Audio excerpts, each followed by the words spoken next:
Today we're going to talk about roasting coffee. I'm going to cover what you, someone who buys, drinks and enjoys great coffee, needs or maybe even wants to know about what is a fascinating process. There's a lot to cover today. We'll start with the basics of how the roasting process impacts taste, and then we'll go deeper into some of the chemistry going on inside the coffee bean during the process. We'll cover what roasters are really trying to say when they use light, medium and dark on their bags. We'll get into the different kinds of machines that specialty coffee companies use to roast their coffee, and we'll also talk about the processes they go through to keep it tasting great every single day. Before we get into that, we should begin where this whole journey begins, with raw coffee. So this is raw coffee. This is the seeds, the dried seeds of the coffee tree. And right now it smells and tastes, well, pretty terrible. It doesn't smell of much at all. It smells kind of like, well, plant seeds a little bit, because that's what it is. All of the flavor happens in that process of transformation inside the roasting machine. And it is an astonishing process of transformation. You would never think, looking at these, potentially tasting these, that they were capable of so much flavor and so much complexity, but as we're going to explore today, they absolutely are. Now, it's the roasting process that creates those kind of familiar coffee flavors that we all enjoy. And when we talk about the roasting process, we often simplify it down to three characteristics that change in the process as we roast the coffee. And the first one is bitterness. The longer we roast the coffee, the darker the color of it will be, and a little bit like caramel, a darker caramel will also taste much more bitter. So there's an increase in bitterness during the roasting process. The second characteristic we often simplify is acidity. Now that actually increases initially and then has a little bit of a bell curve and then begins to decrease the darker the roast gets. For this reason, a lot of people prefer darker roasted coffee. It doesn't have the acidity that they don't particularly enjoy. However, it's rare to find dark roasted coffees in the specialty coffee world, and that's because of the third characteristic we need to talk about, which is difficult to talk about without sounding a little bit pretentious, and that is origin characteristics. Where you grow coffee, be it soil type, climate, altitude, or even how you process it after harvesting, well, all of that will have an impact on the kind of chemistry inside the seed. And when you roast it, well, different coffees will produce different flavors. We'll call this origin characteristic. And initially, when you roast a coffee, you do create those flavors. You can only create them based on what's there, but there's a process of creation initially. Then, however, the longer you roast the coffee, the less of those distinct unique characteristics that belong to that particular coffee remain. And you get more and more of what we call a kind of generic roast taste. Put another way, darker roasted coffees ultimately end up tasting much more similar. And because specialty coffee is so interested in unique characteristics, that's why you tend to see lighter roasts that also happen to have more acidity in them. But this is a simplification of the process. Let's go a layer deeper. What we'll do now is we'll just follow along the roasting process from raw all the way through to a pretty dark roast. So what we're going to show you is a couple of angles of the roasting machine running, and what we'll also do is pull out a sample every minute or so initially for the first 5 or 6 minutes, and then every 30 seconds after that as the roast progresses, so that we can see the color changes happening. Now initially, not a lot happens. You'll see that the green coffee remains green for a little while. Green coffee has quite a lot of moisture in it, and what the roasting machine needs to do first is essentially dry it out. It's really hard to have those browning reactions take place with moisture present. It kind of limits your temperatures. Once that coffee has gotten, dried out, you'll see the color changes from green, it gets kind of paler, and then, relatively quickly, will begin to yellow. And we're at the very beginnings of those kind of browning flavors. Now, this roasting chemistry, as it progresses, does some really interesting stuff. Firstly, all of that water that hasn't escaped is turning to steam and is building up pressure. And then other roasting chemistry is causing gases to form, gases like CO2, but we'll see a lot more of that later. And you build up pressure inside the coffee bean. And a really key moment in the roasting process is called first crack. Because at some point, relatively early on, that pressure becomes too much and the gas escapes from the coffee bean, causing it to crack open. And you can literally see those cracks, but more interestingly, you can hear them. It sounds a little bit like popcorn. But it isn't like popcorn, it doesn't swell in size, it just lets the gas out. As a roaster, you're paying attention to when this happens in your roasting process. And from this point onwards, the browning reactions are really underway. And those are so complex and so rapid that this is a point from now on where you're really paying a lot of attention. Those color changes are relatively minor, But the flavor changes happening now are actually surprisingly large. Historically, roasters just looked at the color of the coffee beans.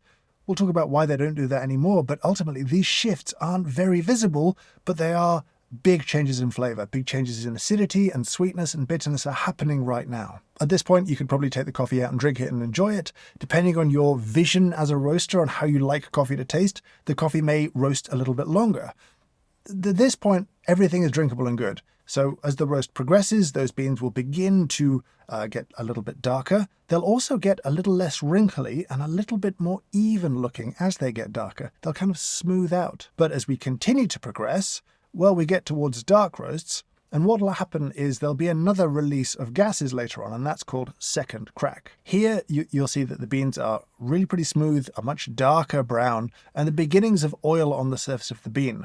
That's happening because of those pressures inside the bean forcing the oil to the surface, and the coffee bean itself is much more porous. It's actually swelling and growing in volume, decreasing in density. Now, you can keep roasting and you can keep roasting and keep roasting, and you'll generate more and more of that bitterness. At this point, acidity is really pretty low, origin characteristics is really pretty low, and bitterness is going up and up and up. You might also see an increase in texture and in kind of body and mouthfeel when you brew that coffee. But after, in this case, I think 17, 18 minutes of roasting, we're going to call it a day here. However, people do roast darker than this. For me, though, this was dark enough to show you what I wanted to show you. So what we've done is we've laid out some of the coffee from each of the samples here on the table so we can talk about roast levels and really what they mean. Now, we'll talk about specialty first, because I would say the kind of categorization of light, medium, dark is a little different between specialty and commercial. Specialty would start, I would say, around here, really pretty light, and it would run probably to around here. So anything within this could be classified as a light roast. Medium would run from this point up until maybe here. The minute I see any sort of oil of any kind on the surface, I would say you've crossed into a dark roast, and from here onwards, it's a dark roast. It's rare for specialty to be at this end of dark roasting, but it's not unusual to see coffees roasted this way. Commercials are a little bit different. I would say the light starts about the same, but probably runs a little bit further in. Then medium would start here and run again a little bit further in. And then after that, dark roasted. They'll also roast darker than we have done here. I don't think it tastes great from a specialty perspective, but some people still do enjoy very darkly roasted coffee. At some point it just turns to carbon and then catches fire. I don't recommend that, but darker roasts are certainly possible. But the color alone does not tell you everything.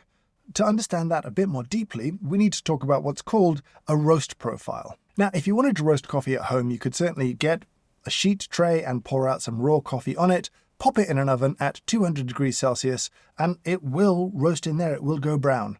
If you look at the roast profile, you'll see that the temperature of the coffee would increase and it would begin to slow the closer it gets to the target temperature. When you take it out, though, that's not going to be the best tasting coffee for a couple of different reasons. Firstly, where the coffee beans have been touching the metal the whole time, well, they'll have had a lot more conduction, heat transfer, and they're probably going to be a little bit burnt around those spots.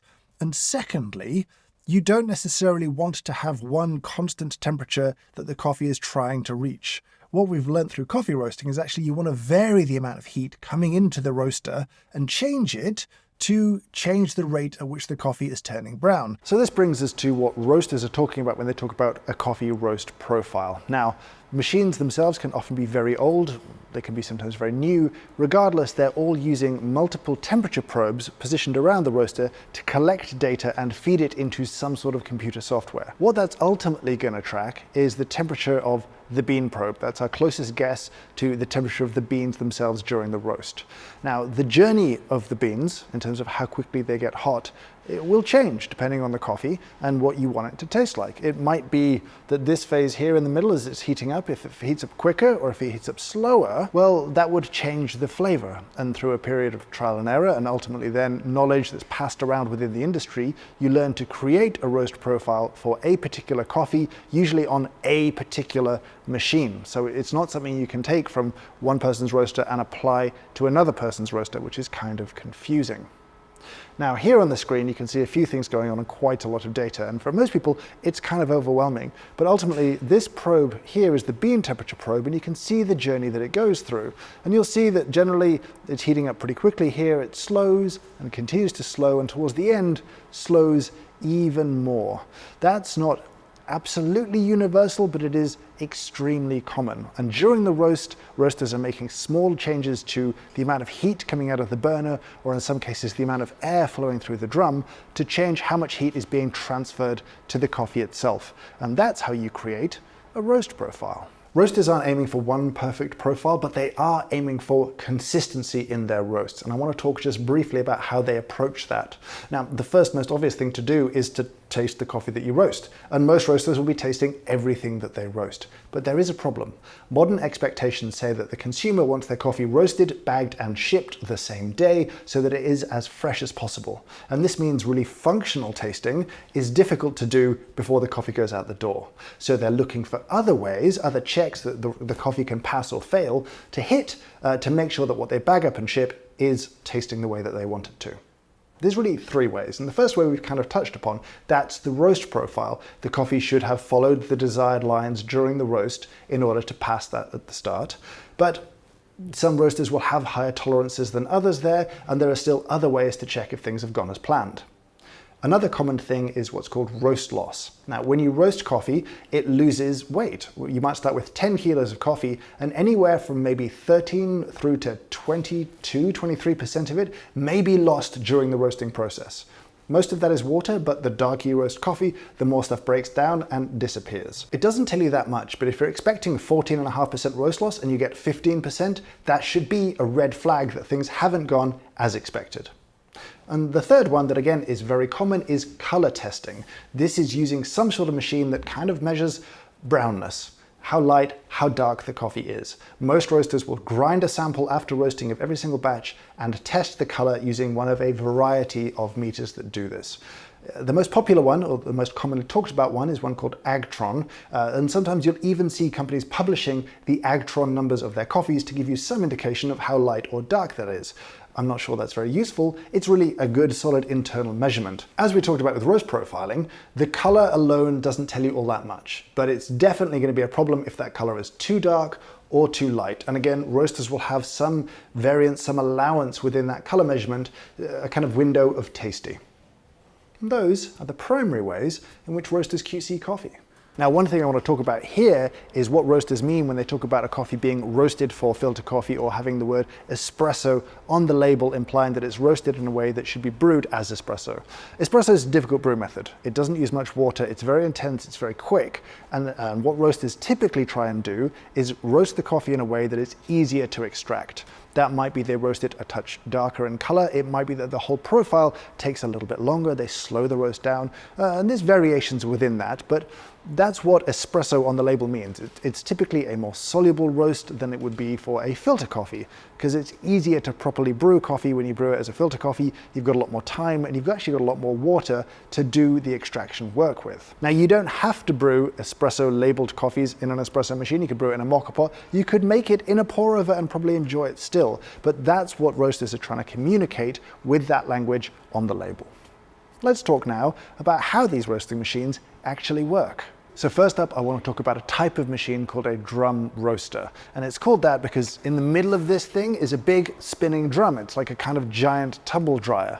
Now, the way that these work is that you have underneath here a heat source. Typically it's a gas burner, and that's going to heat two things. By proximity, it's actually going to heat the big metal drum, typically made of cast iron, but primarily it's going to heat air. Now, that air is being pulled through the back of the drum, through the coffee and out, and it'll run from here through this fan that's doing all of that work, and it'll be pushed out of the exhaust and away, typically in larger roasters, to be burnt to get rid of any smoke in what's called an afterburner. Drum roasters are interesting. They're probably the most common type of roaster used in specialty coffee companies, and they heat coffee slightly differently. They heat coffee three ways. Primarily, It's convection. It's the hot air flowing through the coffee beans. But because the drum is hot, there is some conduction heat, a little bit like a steak in a frying pan. Like that touch of the bean onto a hot surface does have some heat transfer.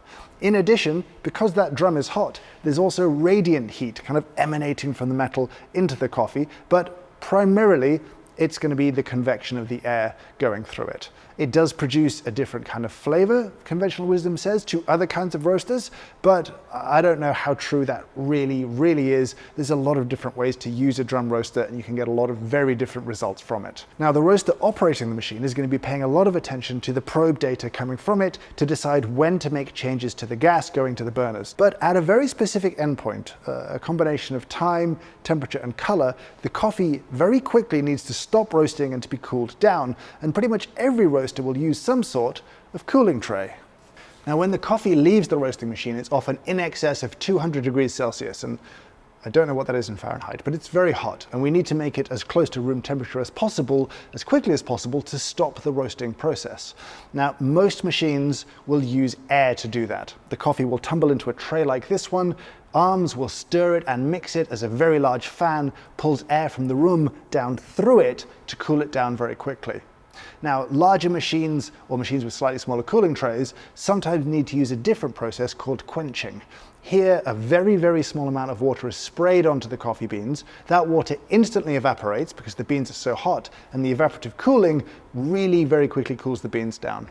Now, there's no real downsides to quenching except that that coffee will need a little bit less rest before cooling, and it will stale slightly quicker, but quenching does not impact the quality of the coffee whatsoever. Cooling done, let's talk about a different sort of roasting machine. There is another type of roasting machine. It's called a hot air roaster, a little bit different to a drum machine. Here you've got a big heat source, and that's separate to the machine, and it produces, alongside a blower, vast amounts of hot air that flow into the machine, and the hot air is not only going to roast the coffee, but it's going to do all of the agitation as well. So when you look inside these, you can see the coffee being thrown around, churned and moved just by the volume of air flowing through it. That means there's no real moving parts in the roaster the way there are inside a drum roaster. But just the same, you're going to vary the intensity of the heat, but here you can also vary the volume of air flowing through it. There's no better roaster out there in the world than any other. There's simply a tool for a roaster to create the flavor profile that they like. And for some roasters, they prefer the style of coffee you get from an air roaster that is a little bit different to drum roasters. And then there's a third type of roaster, a kind of hybrid air roaster. Here, you still have a drum that rotates to tumble the coffee, but like an air roaster, the heat source is separate, so it's really just heating the air. The drum itself does not get hot. Some people say these can be much more efficient. Others like the fact that the drum doesn't kind of have any conduction heat into the coffee. Again, roasters are just tools to make the coffee that you want to make. And that is the basics of coffee roasting. And now I want to hear from you down in the comments below. What aspect of this do you want to know more about? Should we go deeper into in the future? Has this been helpful in how you think about coffee? Has it been eye-opening? Let me know your thoughts. I'd really appreciate it. Now, I will say some of you are going to ask a question, and that question is, when are you going to make a bunch of videos about roasting coffee at home?